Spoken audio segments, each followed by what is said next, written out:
আসসালামু আলাইকুম, আমি মারুফা ইনিন। আপনাদের সবাইকে স্বাগত জানাচ্ছি কৃষি কথা কৃষকের কথা চ্যানেলের আজকের পর্বে। এই মুহূর্তে আমি আছি কুমিল্লা গৌরীপুর দাউদকান্দিতে। এখানে চমৎকার একটি খামার আছে, আমি আগে জানতাম না, আজকেই প্রথম এসেছি। এই খামারটির নাম হচ্ছে রায়পুর রেঞ্জ। প্রায় 27 একর জায়গা নিয়ে এই খামারটি করা হয়েছে। আপনারা একটু খেয়াল করলে দেখতে পাবেন যে চারিপাশ দিয়ে ছোট ছোট ঘের করে মাছ চাষ করা হচ্ছে, দারুণ ব্যাপার। এবং আমি যেখানে বসা আছি, মূলত এটি একটি গাভীর শেড। এই শেডটি করা হয়েছে 12 কাঠার উপরে। এখানে 200 গাভী লালন পালন করা যাবে।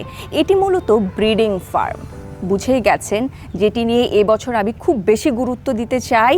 আমি চাই যে আমাদের দেশে এরকম অনেক অনেক অনেক অনেক ব্রিডিং ফার্ম গড়ে উঠুক। আজকে আমি এই রায়পুর রেঞ্জে এসেছি, এই ব্রিডিং ফার্মের সুবিধা অসুবিধাগুলো নিয়ে আলোচনা করব, এখানকার কর্মকর্তাদের সাথে কথা বলবো। আশা করছি পুরো আয়োজন জুড়ে আমার সঙ্গে থাকবেন।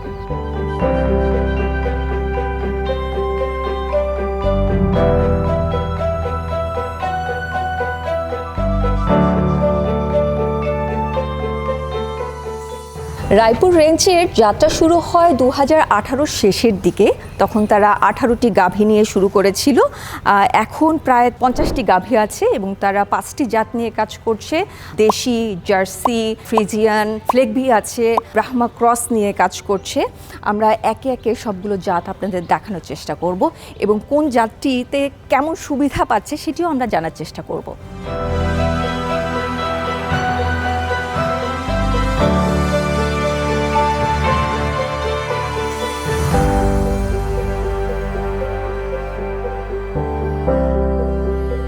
এটি মূলত কিউবিক্যাল শেড। আমি যদি একটু খেয়াল করি, একটু ওদিকে যেতে চাই, মূলত গাভী তো এখানে দাঁড়ায়। এই দাঁড়ানোর জায়গাটি যদি আমি আপনাদেরকে বলি, এখানে প্রস্থে আছে 3 ফিট এবং লম্বায় আছে 8 ফিট। আর এখান থেকে নেমে যদি আমি এখান থেকে হিসেব করি, এখান থেকে এই পর্যন্ত ওরা খুব সুন্দরভাবে বিচরণ করতে পারে। প্রায় 11 ফিট রাখা হয়েছে। এখানে মাঝখানে ড্রেডের খুব সুন্দরভাবে ব্যবস্থাপনা রাখা হয়েছে, এটা খুবই গুরুত্বপূর্ণ। এবং মেঝে থেকে ছাদের উচ্চতা প্রায় 24 ফিট রাখা হয়েছে।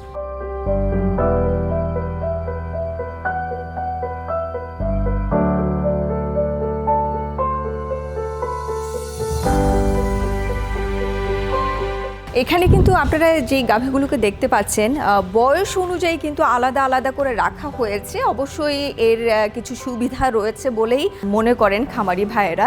কি কি সুবিধা আছে আমরা একটু কথা বলেই জানবো। ভালো আছিস?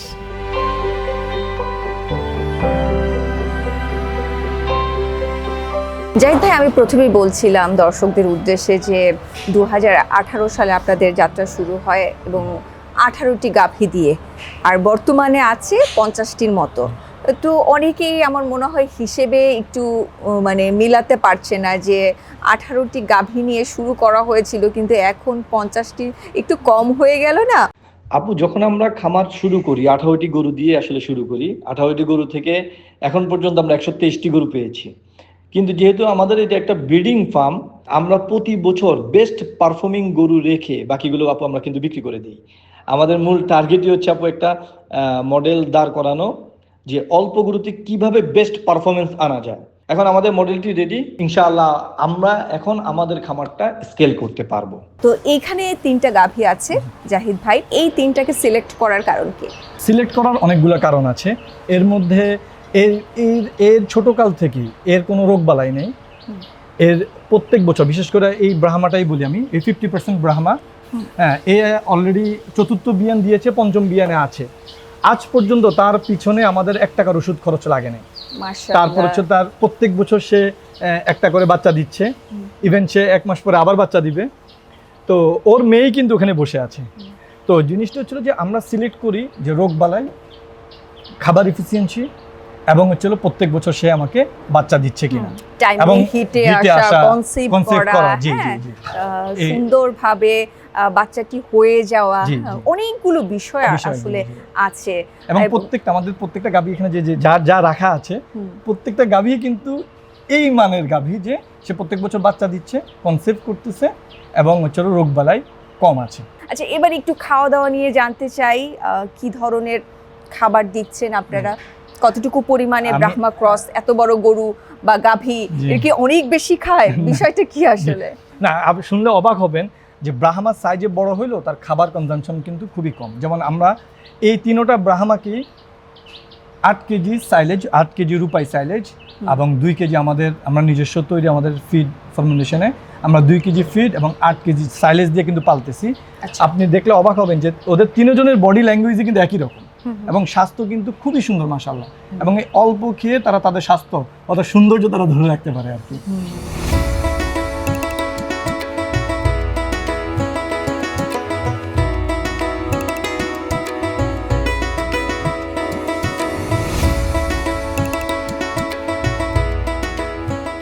ভাই আমি আপনার কাছে একটু ফ্লেগবি নিয়ে জানতে চাই, আপনাদের কাছে মোট কয়টি ফ্লেগবি আছে এবং এই জাতটি লালন পালন করতে গিয়ে কি সুবিধা আর অসুবিধাগুলো দেখছেন?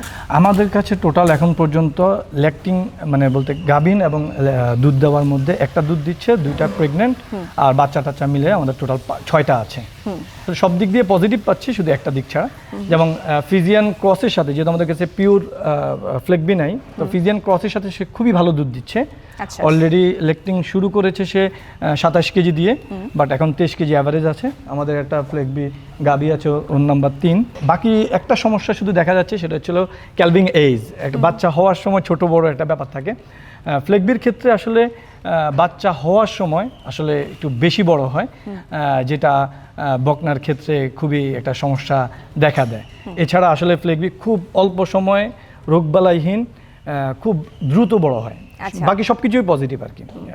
মেল বাচ্চা কয়টি আছে আপনাদের কাছে? আমাদের কাছে মেইল আছে ছিল একটি। একটি। জি।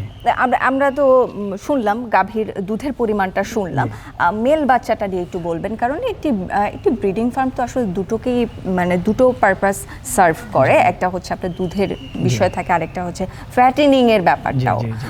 তো খাবার দাবার খেয়ে কেমন, ওদের গ্রোথ কেমন দেখছেন? ফ্লেগবির গ্রোথ অসম্ভব লেভেলের ভালো। এটা আসলে অল্প খেয়ে সে যে গ্রোথ দিবে অন্য কোনো ব্রিড আমাদের চোখে এখন পর্যন্ত পড়ে নাই।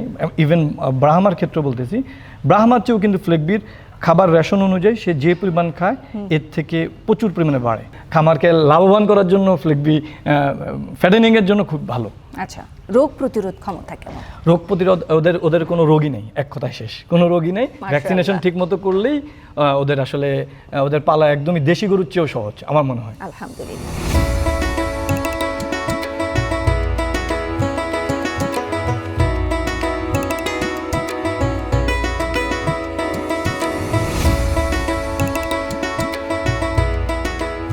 খাবারটি আসলে কিভাবে দেয়া হয়? দিনে কয় বেলা করে খাবার দিচ্ছেন? আমরা দিনে এখন বর্তমানে 3 বেলা করে, যেগুলো হাইল্ডিং গরু ওদেরকে আমরা 3 বেলা খাবার দিচ্ছি। আর যেগুলো আমাদের ড্রাই গরু এবং হচ্ছিল আমাদের বকনা বাছুর, ওদেরকে আমরা 2 বেলা খাবার দিচ্ছি। তো আমাদের খাবারের মধ্যে আসতেছে হচ্ছিল রূপাই সাইলেজ আর হচ্ছিল আপনার দানাদার ফিড। আমরা নিজেরাই তৈরি করি ফিডটা। আচ্ছা, জাত ভেদে কি সাইলেজের পরিমাণ কম বেশি? জি জি, অবশ্যই। দুধের ক্ষেত্রে, সাইজের ক্ষেত্রে আমাদের প্রত্যেকটা গরুর জন্য আলাদাভাবে খাবার দেওয়া হচ্ছে আর কি। আচ্ছা, পরিমাণটা একটু আমি শুনি। পরিমাণটা হচ্ছিল ধরেন একটা 400 কেজি গাভীর, যেমন আমি পিছিয়ে যদি আপনি যে 3টা আছে 41, 16 এবং 36, লাইভ ওয়েট হচ্ছে 450 থেকে 500। তাদের দুধের পরিমাণ হচ্ছিল একটা ল্যাকটেশনে 5000 প্লাস, ফার্স্ট F2 জেনারেশন। আর অ্যাভারেজ প্রথম দিকে ধরি 20 কেজির মতো, 20 থেকে 25 কেজি দুধ দিচ্ছে। তো ওই ক্ষেত্রে আমরা 17 থেকে 18 কেজি সাইলেজ আর আমরা 7 কেজি দানাদার দিচ্ছি। আচ্ছা, তো ওইটাতেই সে ভালো রেজাল্ট এবং খুব অল্প সময়ে সে গাভিন হয়ে যাচ্ছে এবং হিটে চলে আসতেছে। আমরা এটাতেই খুব ভালো রেজাল্ট পাচ্ছি আর কি, F2তেই। আচ্ছা, এখানে সাইলেজটা আছে, আমরা একটু ধরে দেখতে পারি। এই ভুট্টা থেকেই তো সাইলেজ জি, তৈরি ভুট্টা হয়। সাইলেজ, হ্যাঁ, রূপাইটা। ভুট্টা সাইলেজ মানে তৈরি করলেই হলো না, এটা একটা সঠিক প্রসেস আছে, জি। যেটাকে মেনে না চললে সাইলেজটা আর সাইলেজের জায়গায় থাকে না। জি। সেক্ষেত্রে আমি দেখেছি মাঠ পর্যায়ে এখনো পর্যন্ত রূপাই সাইলেজটাকে বলছে যে, খামারিরা বলেছেন আর কি, আপনারাও দেখেছেন যে ভালো বলেছেন। তো এবার বলেন, আপনার কাছে যেটা আছে, আপনি আপনাদের নিজেদের প্রোডাক্টকে কত মার্ক দিবেন? জি, আমাদের প্রোডাক্টে আমি 10-এ 10 দিব। আপু, 10 বিষয়টা হচ্ছিল যে সাইলেজ তৈরি করতে গেলে 2-3টা জিনিসের দিকে আপনার খেয়াল রাখতে হবে। একটা হচ্ছিল আপনার কোয়ালিটি। আপনি যখনই কোয়ালিটি মেনটেন করতে যাবেন তখন আপনার কস্টিং বাড়বে। কোয়ালিটি মেনটেন করার জন্য কয়েকটা জিনিস এখানে এনশিওর করা উচিত। সেটা হচ্ছে হলো চপিং, মানে ইউনিফর্ম চপিং হইতে হবে আপনার। আপনি দেখেন আমাদের সাইলেজটা একদম কোনোটা 19-20 নেই, একদম সবগুলো সমান। Uniform chopping, corn crushing technology, যে আপনাকে কর্নটা ক্রাশ করে দিবে। আমি যদি বলি যে অন্য সবাই যেই চপারটা ইউজ করে ওইখানে দেখবেন বিস্কিটের মতো থাকে, যা গরুর গোবরের সাথে পাস হয়ে যাবে। আমাদের এটা পাস হবে না, আমাদের এটা একদম ক্রাশ করে দেওয়া আছে, যার কারণে আপনি দেখেন ঘাটলেও কিন্তু ভুট্টার দানা দেখা যাচ্ছে না, এই যে একদম গুরু এই যে একদম গুটি গুটি। এটা হচ্ছিল একদম কর্ন ক্রাশিং টেকনোলজি। আর দ্বিতীয় নাম্বার ছিল ফার্মেন্টেশন। আপু মূল বিষয়টাই ফার্মেন্টেশন। এবং ঘ্রাণটাও একটা ব্যাপার, কিন্তু অনেক জায়গায় আমি ঘ্রাণটা কেমন যেন লাগে, খুব একটা ভালো লাগে না, এবং একটা আলাদা একটা গন্ধ তৈরি হয়। কিন্তু অনেকে কিন্তু এই জন্যে সাইলেজটা খাওয়াতেও চায় না, বলে কি আপা আমার খামার গন্ধ হয়ে যাবে, এই জন্য খাওয়াতে চাই না। এটা থেকে অন্যরকম একটা ঘ্রাণ। এবং আমি খামারের কাছ থেকেও শুনেছি যে আপা এইটা গরুর সামনে দিলেও খেয়ে নেয়, দেখি তো। এটার কারণ হচ্ছিল যে অন্যান্য সাইলেজে এই বাজে গন্ধটা হওয়ার কারণ ছিল তারা সরাসরি চপিং করেই বস্তায় তারা নিয়ে যাচ্ছেন। হ্যাঁ, সাইলেজের একটা ধর্ম আছে যে সে 30% ড্রাই ম্যাটার হইতে হবে, অর্থাৎ তার শরীর থেকে পানি বের করে নিতে হবে। হ্যাঁ, তো যারা সরাসরি ব্যাগিং করতেছেন আসলে ওখানে যে সিপেজ হওয়ার জায়গাটা থাকে না, ওই পানিটা হওয়ার কারণে ওখানে পোকা হবে, নষ্ট হবে এবং একটা বাজে দুর্গন্ধ হবে, যেটা রূপাই সাইলেজে আপনি পাবেন না। এবং রূপাই সাইলেজ ইজিলি আমরা 1.5 বছর রেখেই আমরা দেখছি বস্তার মধ্যে 1.5 বছর একদম অনায়াসে ভালো থাকে। তবুও আমরা বলে রাখি যে আপনার হাতে যাওয়ার 6 মাসের মধ্যে আপনি ইউজ করবেন। এই ড্রামে কি আছে? ড্রামে আমরা খাবারটা তৈরি করি, আমরা ফার্মেন্টেশন করে দেন আমরা গরুকে খাবার প্রোভাইড করি। তো ওই ক্ষেত্রে আমরা 2টা জিনিস ইউজ করি আপু, এই যে আমি আপনাকে দেখানোর জন্য এখানে ফার্মেন্টেশন করা আছে। এখানে হচ্ছিল আপনার DDGS আর আমরা রেপসিড কেক, এই 2টা জিনিস আমরা ইউজ করি। অল্প দানাদার দিই, বাট হাই প্রোটিন দিচ্ছি আর কি। আমরা গত 8 মাস থেকে এই দানাটা আমরা ইউজ করতেছি এবং আমরা খুব ভালো রেজাল্ট পাচ্ছি। আচ্ছা, ভিজিয়ে রাখা হয় কত ঘন্টা? এটা 24 ঘন্টা ভিজিয়ে রাখা হয়। 24 ঘন্টা, সাথে ইস্ট চিটাগুড় পানি। আচ্ছা আচ্ছা, এটাই মজা করে খেয়ে নেয় এরা না? জি জি। ওর ওজন কেমন? ও 550 প্লাস আছে। 550 প্লাস। পরেরটা ওর মা। হ্যাঁ, আচ্ছা আচ্ছা। ওর মা অলরেডি আমাদের এখানে 7ম বিয়ান দিয়েছে, এখন 8ম বিয়ানের জন্য সে গাভিন। আচ্ছা, হ্যাঁ, সে হাইল্ডিং একটা গরু, ও দুষ্ট গরু, ঠিক আছে।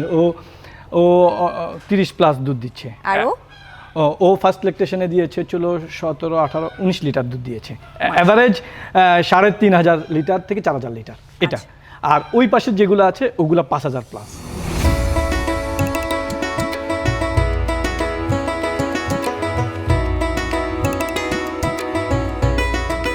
জাহিদ ভাই, আমরা জানি যে রূপাই সাইলেজে কোনো পানি থাকে না, কিন্তু এখানে পানি দেখা যাচ্ছে সাইলেজের সাথে, এটা কেন?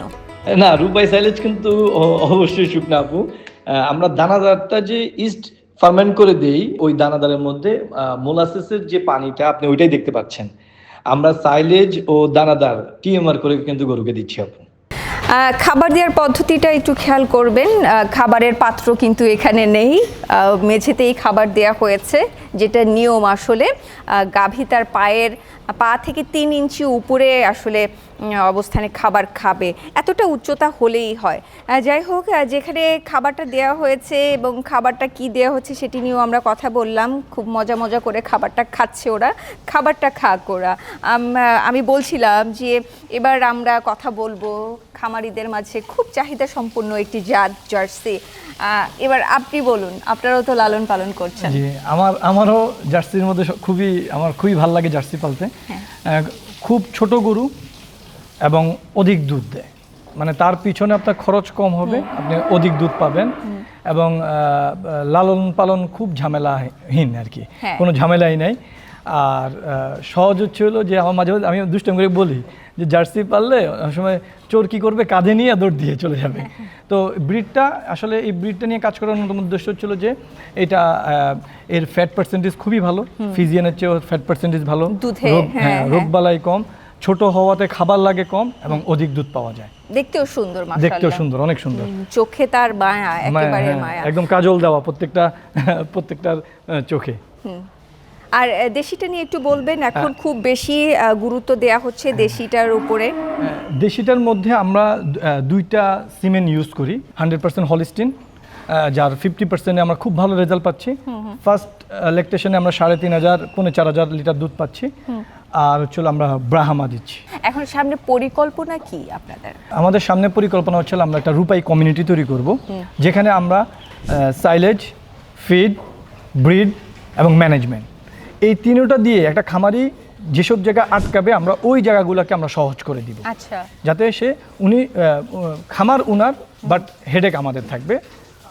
মানে আমরা পুরো জিনিসটাকে ওনাদেরকে সহজ করে আমরা একটা কমিউনিটি আমরা তৈরি করতে চাচ্ছি। জাহিদ ভাই, আমি যতটুকু জানি আপনারা এই খামারটি পরিচালনায় একটি অ্যাপও ব্যবহার করছেন। তো সামনে আপনারা যে কমিউনিটি নিয়ে কাজ করার পরিকল্পনা নিয়েছেন, কাজ করছেনও, হ্যাঁ, তো তারাও কি এই অ্যাপটি ব্যবহার করার সুযোগ পাবে?